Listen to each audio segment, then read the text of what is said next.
KwaZulu-Natal Premier Nomusa Dube-Ncube is giving an update on the province's response to gender-based violence. This year, the provincial government is holding its briefing in Mtwalume, southern KwaZulu-Natal, where high levels of GBV have been reported.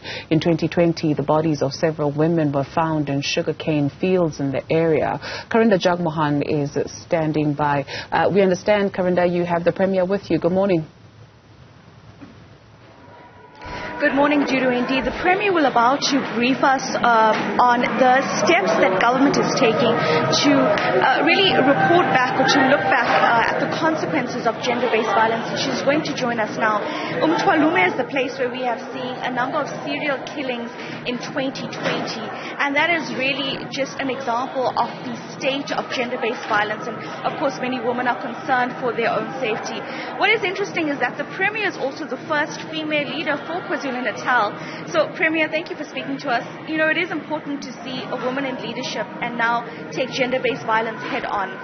You know the crisis we have on the ground. What is your department, what is your government going to do to tackle this going forward? Well, we are going to persist with highlighting the serious crisis that we are facing in our communities, where we still have numbers of people experiencing gender-based violence, women and children and elderly people, including people disability, people that are disabled. So it's something that all of us as a society must work together with all civil society, with community structures, with police, because we believe that police cannot do this alone. You would know that many of those crimes happen behind the closed doors. Many of those crimes are perpetrated by people who are known to the victims. So it becomes really very, very important that every one of us make sure that we speak out.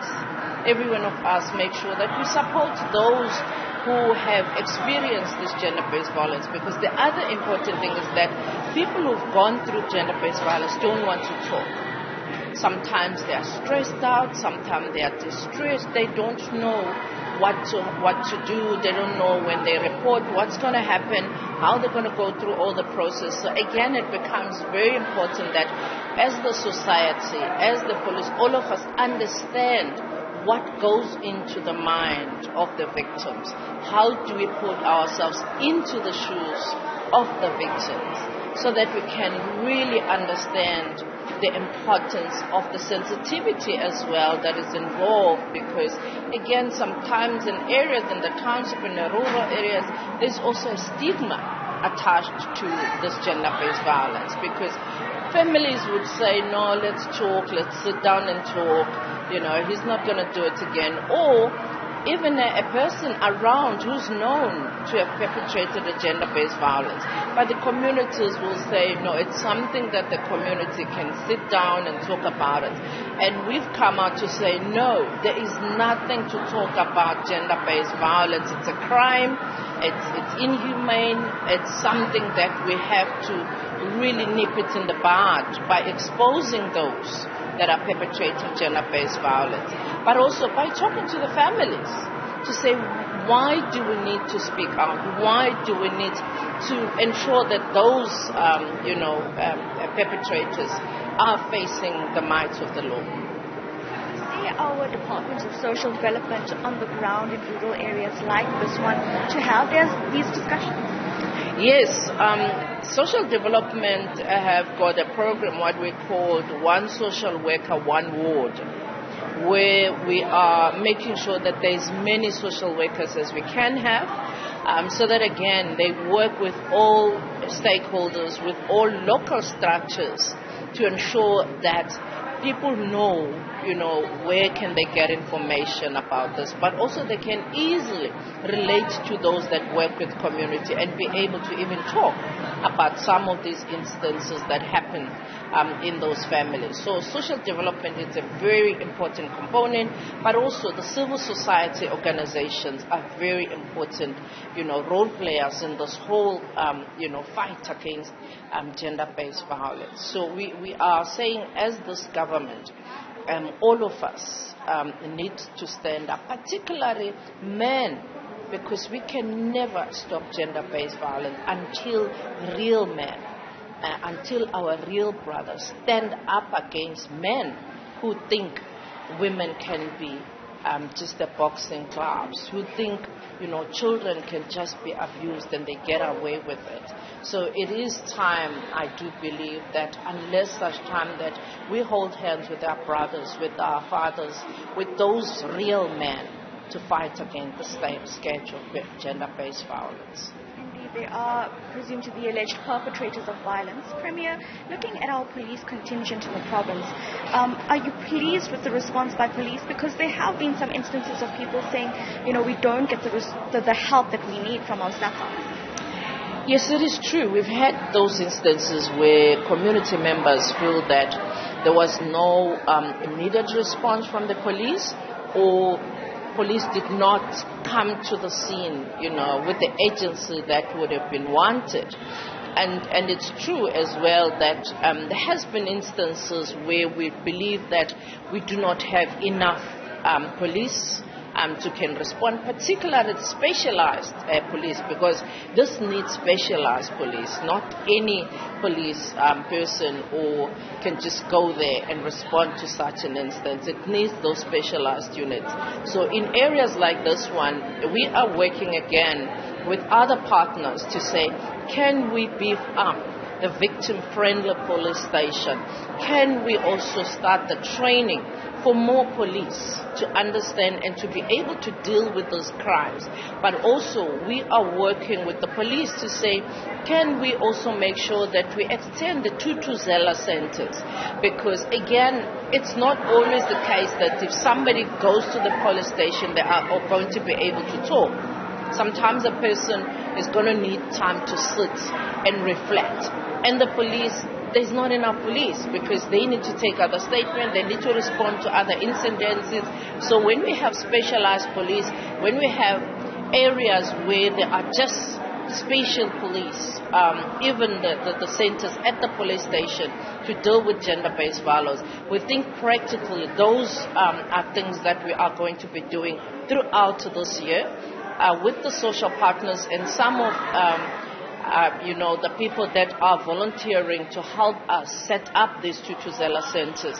We will see more Tutuzela centers being opened, but also we will see more police stations being equipped with all the necessary facilities that are needed for the victims of gender-based violence. And then just finally, Premier, we have these ideas to respond to this, but KZN has been through a lot. Do we have the budget, or is your government going to put the additional funds needed to assist women on the ground? Yes, we are putting, extra resources, but also we are very grateful to some of the funders that have come forward. We have the liquor board that have come forward. We have the gambling board that have also come forward, and many others that are coming forward to say, here we are, where do you want us to help? And that is where we are saying the skills development for our police, the skills development for more social workers, the facilities for us to be able to deal with the victims, but also the safe houses that we would love to build, because sometimes it's very difficult. We can take the statement, we can do everything, but you cannot expect this person to go back to the same environment. So we do need safe houses where at least it could be a safe houses, halfway house, where a person can go there while we see what else do we need to do. But more than anything else, one of the areas we're dealing with now is socio-economic, upliftment of many of our women, young girls, so that women know that you cannot stay there until you die just because you don't know who's going to feed your children or you don't know who's going to maintain you. We can be able to stand on our own as women. We have projects that are specifically now geared towards women in the rural areas, women in the township areas, where we are saying we are giving grants. These are not loans for women to start up their own companies, but also for us to help women to understand how do you start your own company. How do we make sure that you build your own house as well? Through the Sukuma Sake as well, we've been able to build some of the houses which are special houses that are built, not waiting for the whole long list before a person can get a house. So that again, we can have those people having a safe place to stay, because again it becomes very dangerous as well. Once those people are able to come out of that house, and another person gets given a bail, again it becomes another problem to say how do we secure those victims when they are able to escape. So there's a whole lot of work that all of us as a society needs to do. That is why for us it's not just going to be the end of the 16 days of activism, but we have the whole program for the whole year that is going to be rolling on the daily basis, on a monthly basis. We are also very grateful to the media that has come forward to partner with us to fight the scourge of gender-based violence. And it's going to be efforts like those ones that will make us to see us succeeding in the fight against the gender-based violence. Absolutely. Thank you very much, Premier Nomusa Dube-Ncube of KwaZulu-Natal. An important message there that this issue of gender-based violence is a societal one.